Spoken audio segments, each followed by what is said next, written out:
Aku balik lagi. Okey, Dek. Okey, tunggu dulu. Tadi kita dah buat halangan yang kedua. Kita akan buat halangan yang ketiga.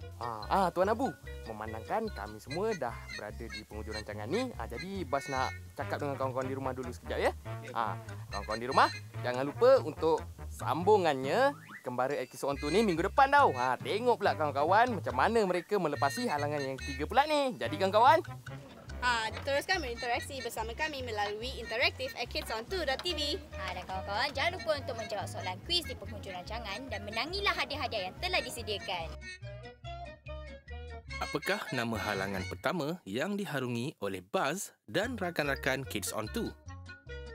Siapakah pelatih yang bertemu dengan Buzz dan rakan-rakan ketika mereka sampai di checkpoint pertama bootcamp? Pengirim email dan hasil karya akan mendapat hadiah hebat sumbangan Bank Simpanan Nasional berupa akaun Giro Kelab Penabung Muda berjumlah RM150 Malaysia. Hamper buku cerita yang terbaik bernilai RM120 Malaysia sumbangan Karnadia. Voucher Da Vinci Creative Kids iaitu pendaftaran percuma dan baju tea dengan nilai RM100 Malaysia. Voucher chip biskut Famous Amos bernilai RM20 Malaysia serta cenderahati istimewa Kids On 2 berupa sehelai baju tea. Pastikan setiap penyertaan mempunyai butiran lengkap seperti berikut: nama penuh, nombor kad pengenalan, alamat penuh dan nombor telefon.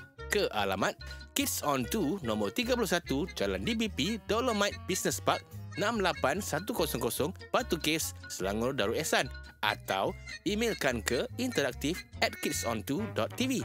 Tunggu apa lagi? Hantarlah segera. Kawan-kawan, kami sedang menunggu karya dan video kawan-kawan di Facebook. Jangan tak hantar. Kalau dah ada yang menarik tu, bolehlah kami siarkan. Jangan lupa untuk bersama kami tau. Besok Bas ada lagi menemani kawan-kawan di studio pula. Saksikan kami menempuh cabaran pada minggu hadapan. Ya, macam tu lah. Semangat. Kawan-kawan, jumpa lagi. Dadah.